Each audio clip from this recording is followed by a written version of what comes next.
Hello and welcome once again to Making Tracks, which this week takes us to sunny Devon. We're here at the Paignton and Dartmouth Railway, whose delightful setting by the sea and along the Dart estuary attracts holidaymakers by the thousands. But first we visit a country where railway preservation doesn't exist, but working steam certainly does. The country in question is China, and we're at Chengde, which is on the secondary main line from Beijing to Shenyang. High above Chengde and 40 kilometers to the west is a steel mill, and this is served by a steam-operated branch line. The ruling gradient is 1 in 40, and up to 3 locos are normally needed to haul the heavy freight trains with spectacular results. At Chengde Depot, we see the main type of loco used on this line, the Class JS, built up until the early 1990s at Datong Works. Also to be seen is one of the mighty Class QJ locos, used for secondary passenger and goods trains on the main line. The Class JSs are fitted with mechanical stokers and coal pushers. They weigh 123 tons and produce 36,000 pounds of tractive effort.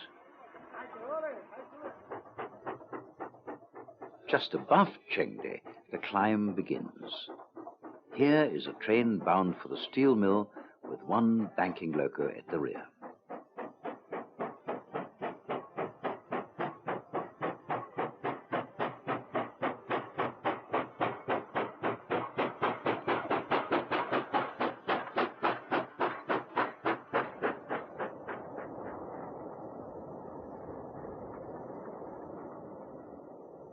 The other type of loco user is the Class SY, which is still being built at works for industrial railways.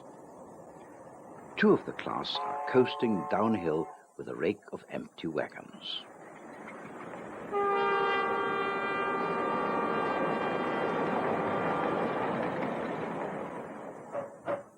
Those who remember steam working on the famous Lickey incline near Bromsgrove will no doubt have their memories jogged by scenes such as this. They are still happening on the other side of the world.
For almost every year since 1989, London Underground's Metropolitan line has been host to visiting steam locomotives, and 1994 was no exception. The organisation and running of steam specials on part of the Metropolitan line is a daunting prospect. The trains have to be fitted in between the fast and frequent services on the busy electrified commuter lines, which in May 1994 were Harrow-on-the-Hill to Amersham and Wembley Park to Uxbridge. From Watford South Junction to Amersham, there's only a single line in each direction. The potential problems are enormous. It's to the credit of a few senior London Underground managers that these events take place at all. Due to their enthusiasm for the project and belief in the success of running steam on the Met, a series of 5 special workings has taken place since 1981. Another obstacle to the running of these trains was the lack of suitably qualified steam footplate staff. The problem was solved with the unprecedented decision to approach the steam centre at Paignton Road, who provided the locos for the first year. Volunteer drivers and firemen were invited to operate the trains, subject to the passing of a written examination on London transport signalling and safety procedure. This was followed by an intensive route learning course. In 1994, the locos involved were Gresley Class N2 tank number 69523, once a familiar sight working suburban services out of King's Cross. Also GWR pannier tank number L99, one of several of the class sold to London Transport, and the Severn Valley Railway's standard tank number 80079.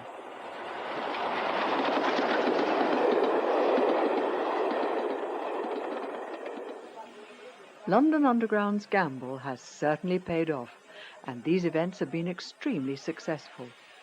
During the 3-day spring bank holiday of 1994, over 10,000 passengers travelled on the steam specials.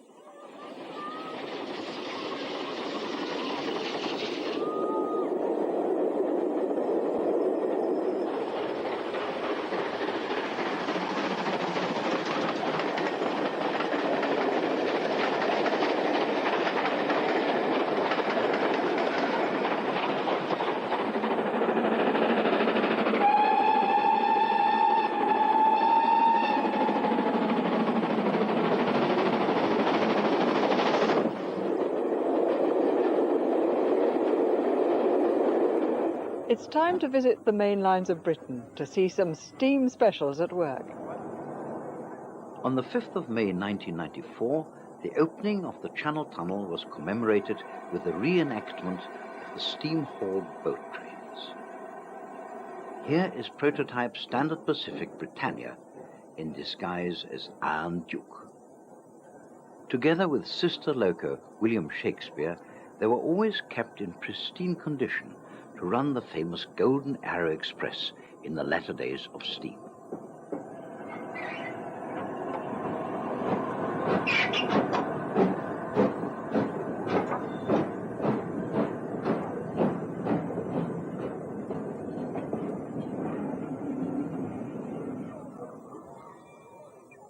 More well-known sights from the steam era were the heavy boat trains struggling their way up the incline from Folkestone Harbour in the charge of 2 or more tank engines.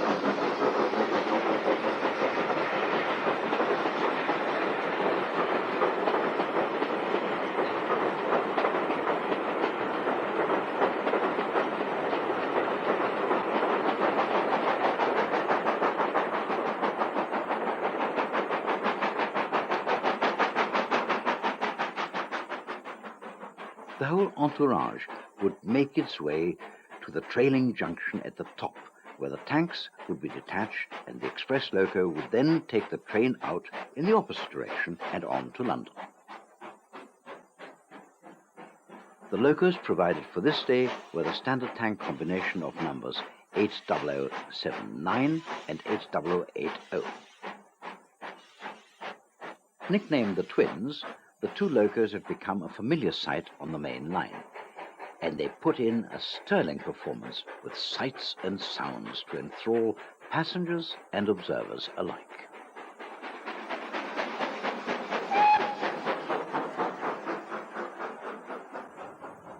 We decrease the scale now to have a look at one of Britain's miniature railways. This one's near Barnstaple. Lying on the edge of the Exmoor National Park, close to the village of Bratton Fleming, the Exmoor Steam Railway is just one of the many attractions for holidaymakers in this part of the world. Like the Eastbourne Miniature Railway seen in the last programme, this is very much a family affair. Trevor Stirland and his son Tony drive the trains, while his wife June runs the cafe with help from daughter Julie. All have been involved with the planning, development and construction of the line.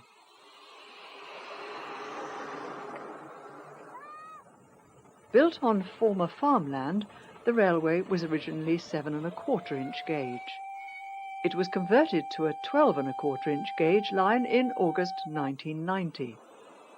The layout is carefully designed, and the track twists and loops over itself in order to maximise the space available.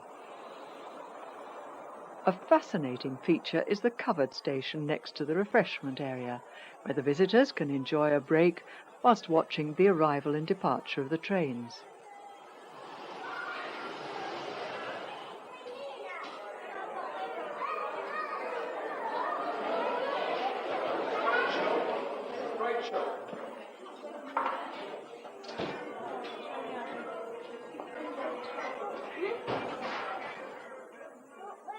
There are 3 steam locos on the railway, and the 2 seen here on the train were both built at the workshops. The unnamed example in 1993 and the blue liveried Yeo Valley in 1990.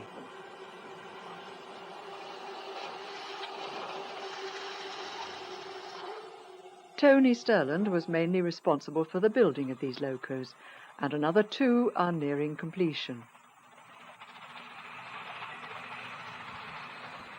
The run is most interesting, and will be even more so in the future when the line is extended and another station added, making a new terminus.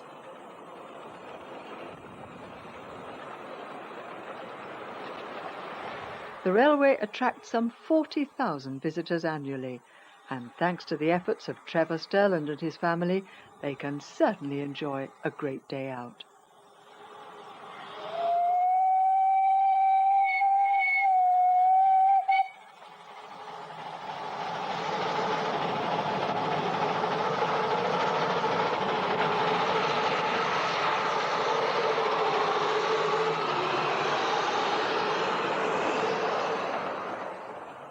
The branch line from Newton Abbot, part of which is now the Paignton and Dartmouth Railway, was built to mainline standards, so that the heavy express trains from Paddington could run right down to the station here at Kingswear. This railway has all the ingredients for a successful operation. With a major holiday resort at either end of the line, there are an enormous amount of potential visitors. The railway also has a connection with the main line, allowing steam specials to work through. The run is scenic and full of variety. Leaving Paignton, there are superb views of the coast on the left-hand side of the train. We pass Goodrington Sands and climb towards Churston, leaving the sea and then into the Devonshire countryside.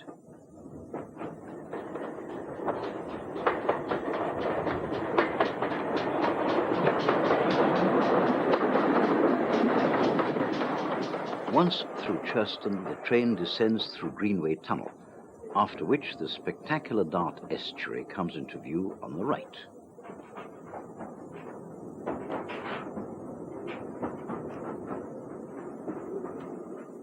All this can be seen in comfort and luxury in the beautifully restored Devon Bell observation car.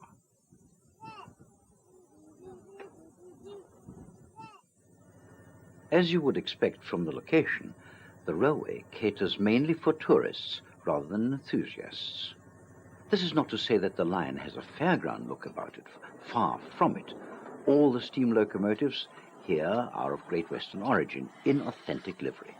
They provide scenes that would have been witnessed in days gone by. We asked some of the many visitors what they thought about their day on the railway. Well, is this the first time you've been on this railway? It is, yes. You enjoy that? It's been very enjoyable. It has. A really lovely day, yes. What do you like about going on steam trains? Nothing really. Well, going through tunnels and hearing banging on the track. The last time I was on a steam train was the Severn Valley in Birmingham, and that was a few years ago. It's definitely the steam that attracts me. A run on the Paignton and Dartmouth Railway is an ideal alternative to the beaches, fairgrounds and shops for the many holidaymakers. So we'll leave you with some scenes from this attractive and popular line.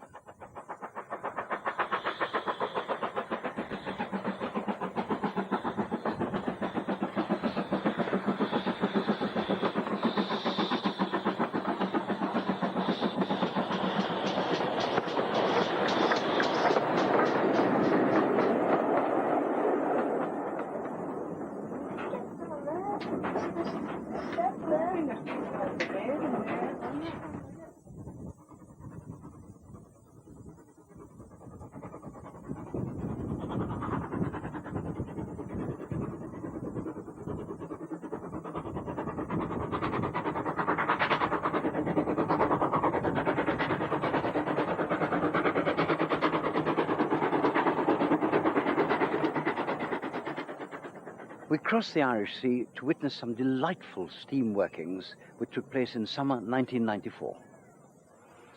We start with the narrow gauge Cavan and Leitrim Railway based at Drummond. Preserved railways are only just beginning to make a start in Ireland, and this group aimed to restore the line to Mohill, a distance of 5 miles.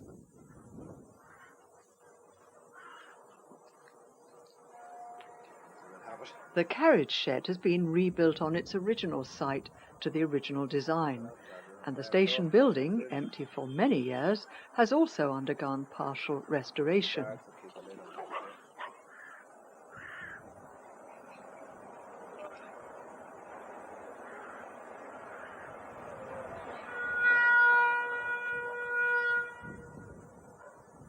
Opened in 1887, the Cavan and Leitrim Railway ran from Belturbet to Drummond, with a roadside tramway branch to Arigna.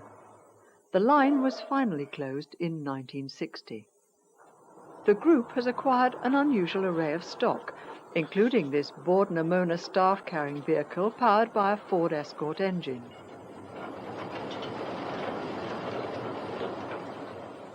But the jewel in the crown has to be this beautifully restored Kerr Stewart 042 tank engine.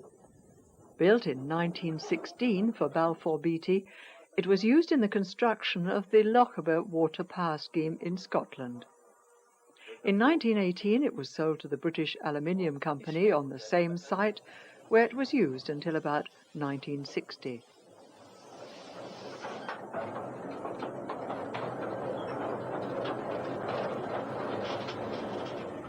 The restoration project began in August 1992.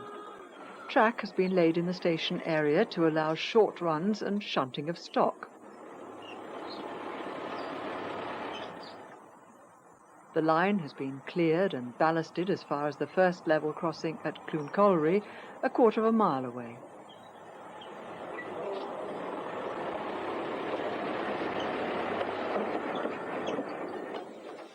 In May 1995, steam-hauled passenger operations are due to commence. Intending passengers will ride in restored carriages and not have to pedal along behind the train.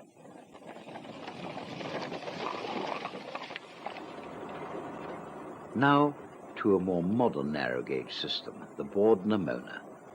The Clonmacnoise and West O'Falley Railway, based at the Bord's Blackwater system, operates a tourist train giving visitors an insight to the Bord's operations. Running on a 3-foot gauge, the Board had acquired some vehicles from other railways, such as this West Clare Railway railcar trailer. The Bord-na-Mona, or Irish Peat Commission, was set up in 1946 by the government to develop Ireland's peat bogs. It's now the largest railway system in Ireland, with some 1,000 miles of track.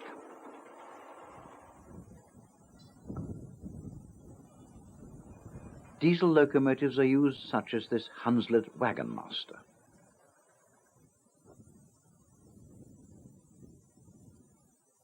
Each system is self-contained and has its own workshops to maintain the rolling stock.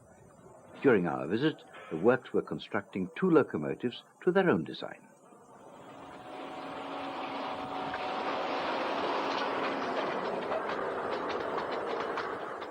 The Blackwater system is situated at the western end of the Bog of Allen, a vast area of bog stretching from the outskirts of Dublin to the centre of Ireland. Blackwater produces milled peat, harvested in the summer months. Milled peat is used to fuel Ireland's turf-fired power stations.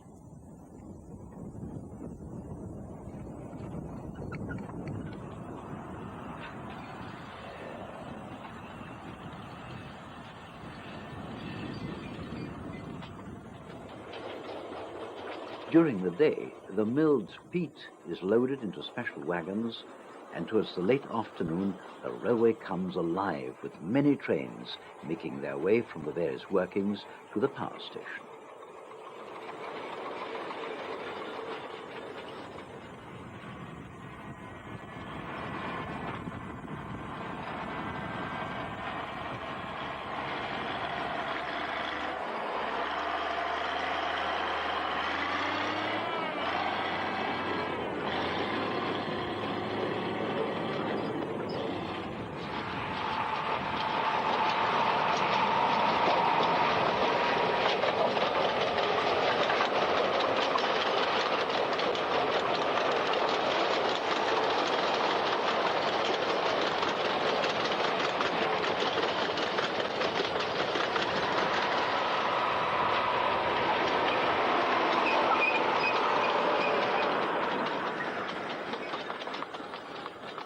Blackwater supplies Shannonbridge Power Station, which produces 5% of Ireland's electrical needs.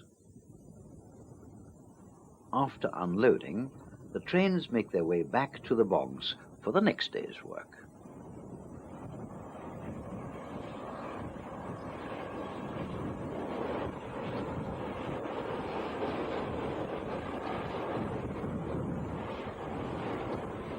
In July 1994, the Railway Preservation Society of Ireland ran the Seabreeze steam excursion along the old Dublin and South Eastern Railway route from Dublin to Rosslare Harbour. Being a single track line, we had to await the passage of 2 up trains. The first, a Rosslare Harbour to Dublin passenger train, was in the charge of the fast disappearing Metropolitan Vickers A-class locomotives.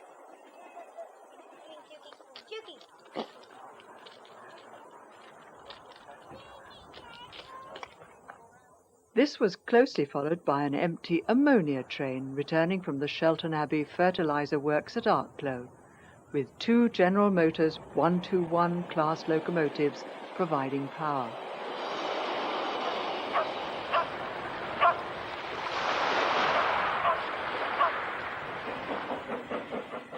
At Enniscorthy, the line crosses the River Slaney before entering a tunnel beneath the town.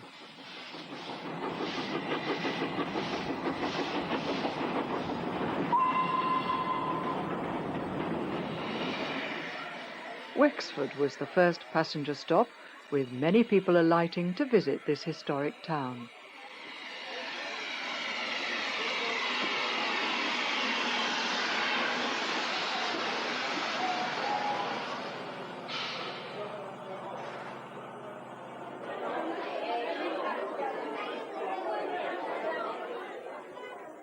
Wexford has an unusual claim in that it's the only place in Europe where a mainline railway runs through the streets.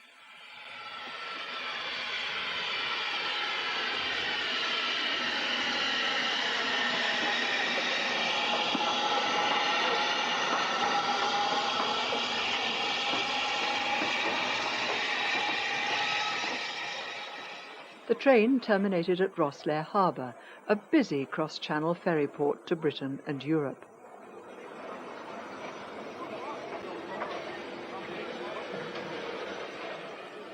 With the locomotive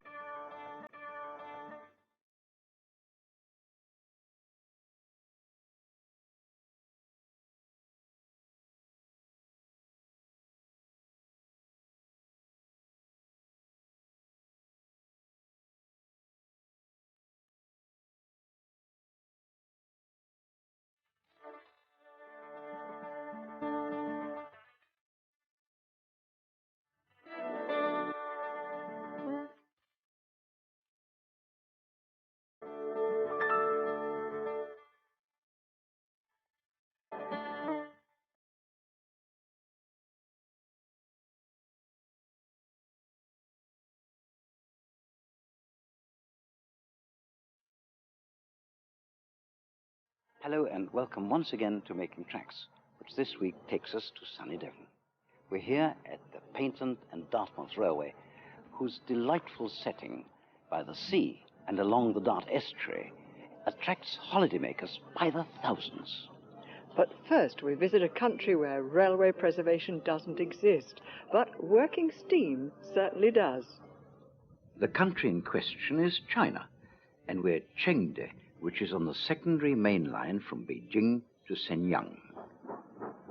High above Chengde and 40 kilometers to the west is a steel mill, and this is served by a steam-operated branch line.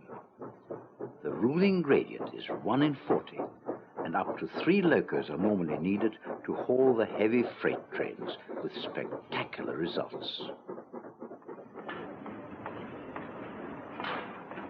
At Chengde Depot, we see the main type of loco used on this line, the Class JS, built up until the early 1990s at Datong Works. Also to be seen is one of the mighty Class QJ locos, used for secondary passenger and goods trains on the main line. The Class JSs are fitted with mechanical stokers and coal pushers.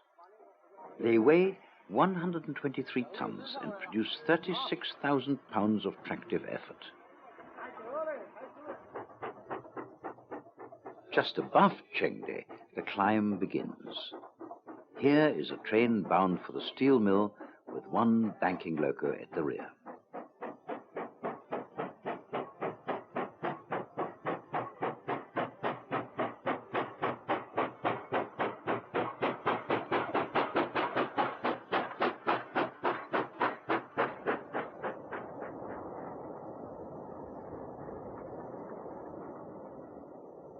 The other type of loco used here